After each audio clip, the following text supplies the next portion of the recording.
Hello friends, welcome to our channel current affair updated. This is Devashish Awasthi. जैसे आपको पता होगा we are dealing with 10 AM daily series. तो आज उसका लेक्चर नंबर 69 है और आज देखते हैं कौन कौन कट ऑफ क्लियर कर पाता है, क्योंकि आज का कट ऑफ होने वाला है दैट इज 9 मार्क्स। तो याद रखिएगा सिर्फ एक गलती आप कर सकते हैं, इससे ज्यादा अगर आपने की तो आप कट ऑफ से बाहर हो जाएंगे। So let's start with the today's MCQ series. देखिए पहला क्वेश्चन जो आपके सामने, it could be an easy question अगर आपने पॉलिटी कर रखा है तो। क्वेश्चन है how many members are required to sign the removal of motion of supreme court जज। याद रखिएगा जब सुप्रीम कोर्ट जज को रिमूव करते हैं, मैं आपको बता दूं इसमें पार्लियामेंट का रोल रहता है। तो पूछा गया है जब उसको रिमूव किया जाता है तो इनिशियल मतलब इनिशिएट करने के लिए, उसको रिमूवल के मोशन को इनिशिएट करने के लिए याद रखिएगा पार्लियामेंट में कौन सा पॉइंट यहां पर सही दिया हुआ है, कितने मेंबर्स की मिनिमम रिक्वायरमेंट होती है। ऑप्शंस फर्स्ट है 150 मेंबर्स, सेकेंड है 100 मेंबर, थर्ड भी 100 है, फोर्थ 60 मेंबर्स हैं। तो ये अलग है। और देख सकते हैं यहाँ पर लोकसभा है 150 वाले में, इसमें राज्यसभा है बी वाले में, 3 वाले में याद रखिए सी में 100 मेंबर्स इन लोकसभा और डी में 60 मेंबर्स इन राज्यसभा। तो अगर किसी ने भी पढ़ा होगा बेसिक जुडिशरी पढ़ा होगा, it could be very easy question. इसका करेक्ट आंसर जो है दैट इज सी। रिमेंबर अगर आपको सुप्रीम कोर्ट के जज को रिमूव करना है तो याद रखिएगा अगर आप लोकसभा से मोशन स्टार्ट करें तो मिनिमम 100 मेंबर्स को याद रखिएगा वो साइन करना पड़ेगा, तब लोकसभा में वहां के मेंबर्स को तभी मोशन इनिशिएट होगा।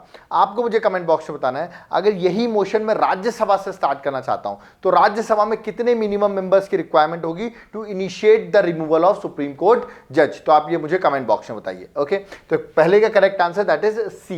ओके, नेक्स्ट आते हैं सेकंड, अगेन पॉलिटी से रिलेटेड क्वेश्चन है। डायरेक्टली मैंने आर्टिकल पूछा यहां पर, which of the following article dealt with the formation of parliament. मतलब फॉर्मेशन ऑफ पार्लियामेंट से रिलेटेड कौन सा आर्टिकल है। ऑप्शन 1 है article 54, second article 63, third option है 77 या fourth article number 79। It could be very easy question अगर आपने बेसिक पॉलिटी की हुई है, नहीं की है तो हो सकता है आप कंफ्यूज हो रहे हो यहां पर क्वेश्चन को देख के। इसका करेक्ट आंसर डी है, दैट इज आर्टिकल नंबर 79। याद रखिएगा that is an very important article. और आपको मुझे कमेंट बॉक्स में बताना है पार्लियामेंट कंसिस्ट ऑफ, ठीक है, पार्लियामेंट 3 चीजों से मिलकर बनी है, वो आपको मुझे कमेंट बॉक्स में बताना है वो 3 चीजें क्या है। वो आर्टिकल नंबर 79 में ही मेंशन है। याद रखिएगा that talks about the formation of parliament. Okay, तो पार्लियामेंट किन 3 चीजों से मिलकर बना है ये आप मुझे कमेंट बॉक्स में बताइए। तो यहां पर जो करेक्ट आंसर था that is option number D. Okay, next question number 3 में आते हैं। इंपॉर्टेंट है, यूनेस्को की साइट्स आर ऑलवेज इंपॉर्टेंट। तो मैंने यहां पूछा यूनेस्को की जो वर्ल्ड हेरिटेज साइट्स हैं, ओके, तो कौन सा ऐसा नेशनल पार्क है जो यूनेस्को की वर्ल्ड हेरिटेज साइट में मेंशन नहीं है। Remember which is not on the list of UNESCO world heritage site. Okay, 4 options आपके सामने है। पहला है सुंदरबन, ओके, आपने सुना होगा इसके बारे में। Great Himalayan national park, again very famous. Third है दशिगम नेशनल पार्क और फोर्थ है काजीरंगा नेशनल पार्क। तो कौन सा नेशनल पार्क यूनेस्को की वर्ल्ड हेरिटेज साइट में मेंशन नहीं है, ध्यान रखिएगा। आई थिंक अगर आपको आंसर पता होगा तो आपने मार्क कर लिया होगा। Yes, the correct answer C, that is Dachigam national park. But आपको मुझे कमेंट बॉक्स में पहला क्वेश्चन तो ये बताना है कि सुंदरबन आपको पता होगा I think, great Himalayan national park कहां पर लोकेटेड है। ओके, और दूसरा दशिगम नेशनल पार्क, ये दोनों की लोकेशन आपको मुझे कमेंट बॉक्स में बताना है किस स्टेट में लोकेटेड है। ओके, याद रखिएगा Dachigam national park is not in the list of UNESCO world heritage site की नेशनल पार्क की लिस्ट में नहीं है। मतलब याद रखिए यूनेस्को की वर्ल्ड हेरिटेज साइट है, कुछ नेचुरल साइट्स होती हैं, उस नेचुरल साइट्स में कुछ नेशनल पार्क मेंशन्ड है। ओके, तो याद रखिए कौन सा ऐसा नेशनल पार्क था जो मेंशन नहीं था, वो था दशिगम नेशनल पार्क। ओके, आपको उसके स्टेट की लोकेशन और ग्रेट हिमालयन नेशनल पार्क के भी स्टेट की लोकेशन कमेंट बॉक्स में बतानी है। ओके, चलिए तो नेक्स्ट क्वेश्चन में आते हैं। क्वेश्चन नंबर 4 था आई थिंक, एक बार मैं देख लूं, आई थिंक 4 ही था, 3rd क्वेश्चन था। ओके, तो यहां पर थोड़ा सा एक गलती हो गई, ये क्वेश्चन नंबर 4 है। ओके, आप इसको सही कर लीजिए, क्वेश्चन नंबर 4 है, ठीक है। क्वेश्चन नंबर 4 मैंने पूछा है ऑन विच कमीशन रिकमेंडेशन, किस कमीशन की रिकमेंडेशन से रिजर्व बैंक ऑफ इंडिया को स्टैब्लिश किया गया था। Remember reserve bank of India को स्टैब्लिश किया गया था किस कमीशन की रिकमेंडेशन से। This is question number 4। Okay, आपके सामने 4 कमीशंस लिखी हुई हैं।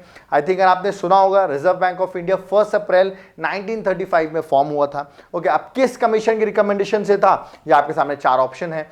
हो सकता है आपको क्वेश्चन नहीं बन रहा हो, कोई बात नहीं, फैक्चुअल क्वेश्चन स्टेट पीसीएस में आ सकता है। इसका correct answer that is B है, हिल्टन यंग कमीशन। याद रखिएगा हिल्टन यंग कमीशन की रिकमेंडेशन से ही reserve bank of India was established. Okay, आपको मुझे कमेंट बॉक्स में बताना है कि who was the first RBI governor. याद रखिए पहला आरबीआई गवर्नर कौन था ये आप मुझे कमेंट बॉक्स में बताइए। ओके, तो फोर्थ क्वेश्चन जो था उसका आंसर जो है दैट इज बी। ओके, अब अपने नेक्स्ट क्वेश्चन फिफ्थ क्वेश्चन में आते हैं। अब फिफ्थ क्वेश्चन आपके सामने क्वेश्चन है, याद रखिएगा, जो बायोडायवर्सिटी हॉटस्पॉट है, ये टर्म किसने याद रखिएगा डिफाइन किया है, बायोडायवर्सिटी हॉटस्पॉट। ओके, एनवायरमेंट से रिलेटेड क्वेश्चन है, 4 ऑप्शंस आपके सामने हैं। Again you can go through with these 4 options.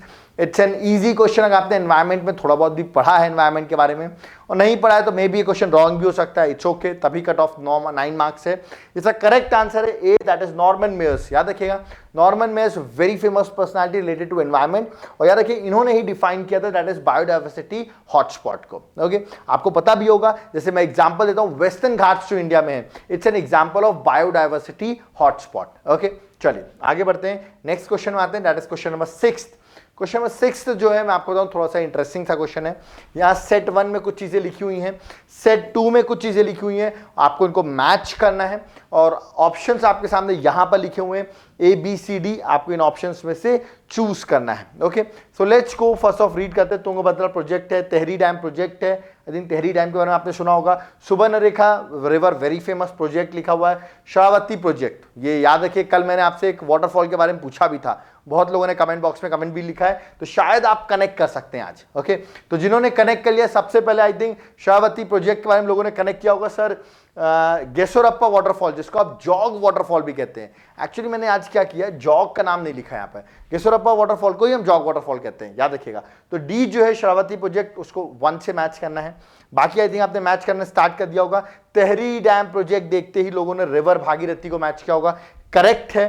ठीक है, अब आपने मैच कर दिया, देखिए बी और डी मैच कर दिए हैं तो आंसर आ जाता है। कैसे, देखिए बी का मैंने मार्क किया दैट इज 3, तो देख लेता हूं बी का 3, 2 ऑप्शंस बचते हैं। ठीक है, उसके बाद मैंने डी का मार्क किया दैट इज 1, डी का मार्क किया है दैट इज 1, तो करेक्ट आंसर इज सी, 4 3 2 1।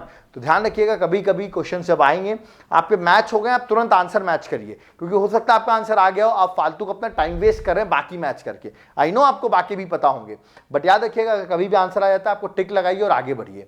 ठीक है, तो इसमें आप बाकी देख सकते हैं, दैट इज ए का जो है Tungabhadra project, it is joint undertaking by the government of Andhra Pradesh and Karnataka, Karnataka Andhra Pradesh का ज्वाइंट प्रोजेक्ट है। और जो लास्ट बचा है that is Subarnarekha river, very famous river. चलिए आप मुझे कमेंट बॉक्स में बताइए, सुवर्णरेखा रिवर जो है वो ओरिजिनेट कहां से होती है, ये आप मुझे कमेंट बॉक्स में बताइए। ठीक है, इसका करेक्ट आंसर झारखंड, ओडिशा और वेस्ट बंगाल का ये एक प्रोजेक्ट है। ओके, और ये ओरिजिनेट कहां से होती है सुवर्णरेखा रिवर, ये आप मुझे कमेंट बॉक्स में मेंशन करेंगे। ओके, तो यहां पर जो करेक्ट आंसर था that is option number C. Okay, next में आते हैं क्वेश्चन नंबर 7। 6 के बाद आई थिंक 6th ही था, मैं चेक कर लूं, हाँ 6th क्वेश्चन था। Now will come to the question number 7th। Okay, question number 7th मैंने पूछा मैंग्रोव रीजन्स, आपने सुने होंगे, कौन सा मैंग्रोव रीजन इंडिया में नहीं है। ये 4 लोकेशन दी हुई है, कौन सा मैंग्रोव लोकेशन में नहीं आता है, याद रखिए क्वेश्चन ये है। वेस्ट बंगाल, सेकंड है उडुपी कोंडापुर, याद रखिएगा, 4th है रत्नागिरी। वेरी फेमस साइट्स, मैंने चारों साइट लिखी है, बहुत फेमस साइट है। कहां पर मैंग्रोव नहीं है, याद रखिए, ये आपको बताना है। इसका correct answer that is B है, उडुपी, याद रखिएगा। अब आपको मुझे 2 होमवर्क मैं आपको दे रहा हूं, इन दोनों की लोकेशन जो है ये आप मुझे कमेंट बॉक्स में बताइए। बहुत फेमस है, कभी कभी आपको इनकी लोकेशन मैच द फॉलोइंग में आ सकती है, तो आप मुझे कमेंट बॉक्स में बताइए किस स्टेट में ये दोनों लोकेशंस मेंशन है, which is famous for its mangrove region. तो मैंग्रोव रीजन कहां नहीं, दैट इज उडुपी, और आप मुझे उडुपी की भी लोकेशन बताइए। चलिए, आई थिंक वेस्ट बंगाल तो सबको ही पता है, कोई दिक्कत नहीं है, उडुपी की भी आप लोकेशन बताइए किस स्टेट में लोकेटेड है। ओके, तो यहां पर जो करेक्ट आंसर था दैट इज उडुपी, जहां पर मैंग्रोव रीजन नहीं है। ओके, नेक्स्ट क्वेश्चन नंबर 8 में आते हैं, ग्रासलैंड से रिलेटेड क्वेश्चन है, वर्ल्ड ज्योग्राफी से रिलेटेड क्वेश्चन है। मैंने यहाँ पे एक वेल्ड ग्रासलैंड का नाम है, मैंने पूछा इसकी लोकेशन कहाँ है। ऑप्शन है south Africa, south America, Australia and Britain. ये 4 ऑप्शंस हैं। आई थिंक जिसका बहुत इजी क्वेश्चन, जिसने थोड़ा बहुत भी एनवायरमेंट पढ़ा होगा, he have mark the answer A, that is south Africa. Correct answer है वेल्ड, जो याद रखिएगा, it's a grassland which is located in south Africa. Okay, और ग्रासलैंड्स के बारे में आप और डिटेल में पढ़ सकते हैं। अगर आपको ऐसे क्वेश्चंस नहीं बन रहे हैं जो इतने ईजी हैं, तो प्लीज डिस्क्रिप्शन बॉक्स में हमारी वेबसाइट को विजिट करें, हमारे कोर्सेज को देखें, वहां पर आप हमारे कोर्सेज को बाय कर सकते हैं और आपके लिए सब ईजी हो जाएगा। ओके, क्वेश्चन 9 में आते हैं, कौन सा ऐसा फॉरेस्ट है, ये एक्चुअली यूपीएससी के प्रीलिम्स में भी आ चुका है, बहुत सारे स्टेट पीसीएस में भी क्वेश्चन आ चुका है कि कौन से टाइप का फॉरेस्ट इंडिया में सबसे ज्यादा है, मतलब लार्जेस्ट एरिया में यही फॉरेस्ट है।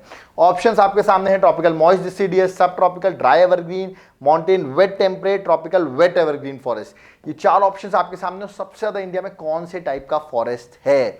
This is an very easy question, but नहीं पता था, अपनी नॉलेज में अपडेट करें। करेक्ट आंसर ए है, tropical moist deciduous forest. Remember, India में अराउंड 37% इस टाइप का ही फॉरेस्ट है। तो यार देखिए, मैक्सिमम फॉरेस्ट जो इंडिया में, that is tropical moist deciduous forest. ये मैंने अपनी इंडियन ज्योग्राफी की सीरीज में ऑलरेडी कंप्लीट कराया हुआ है। जिसको ऐसे क्वेश्चन नहीं बन रहे हैं, आप वेबसाइट पे जाएं, डिस्क्रिप्शन बॉक्स में वेबसाइट है, वहां पर हमारे इंडियन ज्योग्राफी के भी लेक्चर्स देख सकते हैं। ओके, चलिए तो हम अपने लास्ट क्वेश्चन में आते हैं, दैट इज क्वेश्चन नंबर 10। जाते जाते एक इजी क्वेश्चन मैं आपको दे जाता हूं, इसमें आपके नंबर कम आ रहे होंगे तो बढ़ जाएं। ब्लैक रेवोल्यूशंस की बात की जाए, आपको पता होना चाहिए ब्लैक रेवोल्यूशन किससे रिलेटेड है, बट आई थिंक अभी भी लोग डाउट में आ गए होंगे। ऑप्शन है fish, coal, crude oil and mustard production. किसके लिए ब्लैक रेवोल्यूशन यूज करते हैं? आई थिंक बी और सी में लोग डाउट में आ गए होंगे ब्लैक देखते ही। ओके, ये तो पता होगा, ए और डी तो नहीं हो सकते। तो इसका correct answer that is C, crude oil production. तो याद रखिए, क्रूड ऑयल प्रोडक्शन जो है that talks about black revolution. तो correct answer is C. Okay, यहां पर हमारी सीरीज जो है 10 AM सीरीज कंप्लीट होती है, जिसको हमारे व्हाट्सएप ग्रुप पे जुड़ना है, क्योंकि व्हाट्सएप ग्रुप पे ही इस लेक्चर्स की आपको पीडीएफ अवेलेबल हो पाएगी। तो प्लीज हमारे व्हाट्सएप ग्रुप को ज्वाइन करिए। नंबर हमने डिस्क्रिप्शन बॉक्स में मेंशन कर रखा है, यहां पर भी लिखा हुआ है, दैट इज 9098676936। रिमेंबर, आपको याद रखना है, इसको आप जब व्हाट्सएप ग्रुप को ज्वाइन करेंगे, इसकी पीडीएफ तो आपको मिलेगी लेक्चर्स की, 1 साल तक आपको इसकी पीडीएफ मिलती रहेगी। और इसका एक मिनिमम चार्ज है, दैट इज 200 रुपीज ईयरली, जो कि बहुत ही कम है, आई कुड से 50 पैसे अ डे। ओके, तो इस पर आपको व्हाट्सएप, याद रखिएगा, ये पीडीएफ के साथ साथ Hindu analysis, Hindu newspaper, Hindu vocabulary, daily current affairs, याद रखिएगा प्रीलिम्स एनालिसिस, ये सब भी आपको ऑन डेली बेसिस मिलता रहेगा। तो हमारे व्हाट्सएप ग्रुप को जरूर ज्वाइन करें, यहाँ पर आपको अदर एडवांटेजेस भी मिलेगी। ओके, जो फर्स्ट टाइम हमारे पेज में आए हुए हैं, प्लीज़ हमारे चैनल को सब्सक्राइब जरूर कर लें। आप हमारे प्लेलिस्ट को विजिट करें, जहाँ पर आपको बहुत सारे लेक्चर्स हैं, पॉलिटी, हिस्ट्री, अदर लेक्चर्स आपको मिलेंगे। ओके, और अगर आपको हमारा ये इनिशिएटिव पसंद आ रहा है, प्लीज़ लाइक का बटन दबाएं। अगर पसंद नहीं आ रहा है, डिसलाइक भी कर सकते हैं। और जो मैंने आपसे क्वेश्चंस पूछे हैं, उनको कमेंट बॉक्स में ज़रूर कमेंट करें, क्योंकि हम आपके कमेंट ज़रूर रीड करते हैं। Thank you.